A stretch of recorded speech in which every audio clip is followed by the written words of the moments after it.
Aujourd'hui, on va parler des ravageurs, puis comment on arrive là, à protéger nos cultures contre toutes ces petites bébites affamées-là.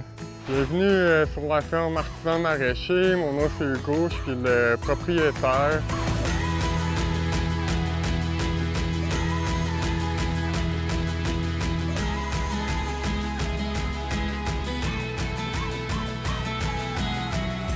On fait des paniers bio, on fait partie du réseau des fermiers de famille. On a environ 70 paniers qui sont distribués principalement à Sherbrooke. Ça va être notre 5e saison de culture. Évidemment, ça représente un des grands défis là, en agriculture, principalement en agriculture biologique. L'usage de pesticides de synthèse est interdit. La majorité des fermiers de famille poussent ça un peu plus loin puis essaient de limiter l'usage de tous les pesticides au maximum, incluant les biopesticides qui sont autorisés en culture bio.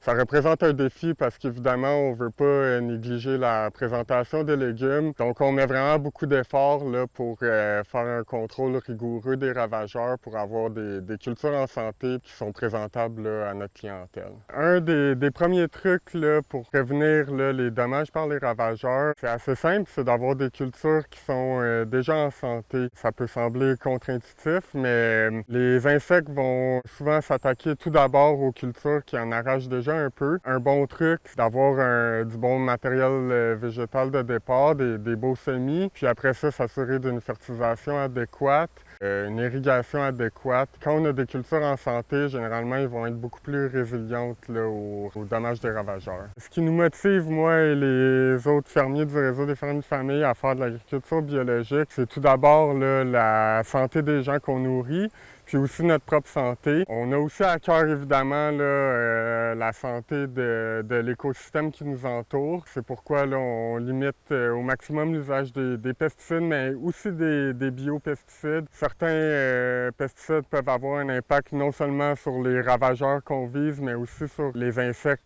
qui peuvent être bénéfiques pour notre jardin. On essaie tout le temps de faire attention aux produits qu'on choisit pour avoir les produits les plus spécifiques là, pour le ravageur visé. Combattre les ravageurs, ça commence tout d'abord par des observations. Souvent, on va prendre une marche le matin, regarder un peu toutes les cultures, puis évaluer là, la quantité d'insectes potentiellement ravageurs qu'il va y avoir dans une culture. C'est pas parce qu'on voit des insectes qu'il faut nécessairement agir. On va tout le temps tolérer un petit peu, ils ont le droit à leur part des cultures aussi, mais passer un certain seuil d'intervention, bien là, on va décider de prendre des actions. Ça peut être mettre des filets anti-insectes, ça peut être tout simplement de passer, ramasser les insectes là, à la main. La prochaine étape, ça serait d'utiliser un biopesticide quand les méthodes physiques sont pas suffisantes. Dans la majorité des cas, qu'est-ce qu'on peut faire mécaniquement ou à la main ou même préventif là, qu'on va privilégier là, tout d'abord. Le matériel qu'on utilise là, pour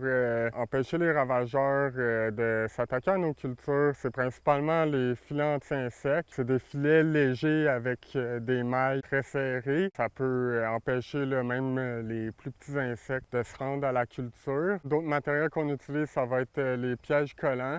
C'est des cartes jaunes qui attirent les insectes. Souvent, on va l'utiliser principalement pour faire le dépistage, mais dans certains cas, là, les insectes sont assez attirés que ça peut éviter qu'ils se rendent aussi à la culture. D'autres matériels qui peuvent être utilisés, c'est des pièges à phéromones.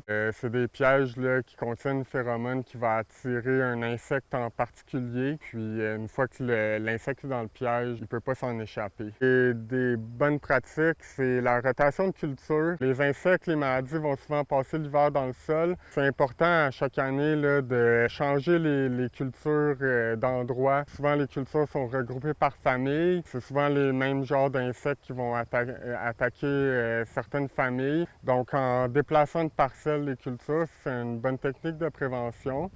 Une autre bonne technique de prévention, par exemple en serre, souvent des maladies là, fongiques, c'est super important d'avoir une bonne ventilation. Souvent, des bonnes conditions climatiques vont éviter d'avoir ce type de problème. Aussi, une autre technique de prévention, il y a certaines cultures qu'on sait qu'à chaque année, ils vont être attaqués. On se casse pas la tête. Au moment de la plantation, on met tout de suite un filet anti-insectes. Souvent, ça va être suffisant là, pour protéger la culture. Donc, c'est vraiment des aspects importants pour nous, la santé des gens, mais aussi la santé de l'environnement.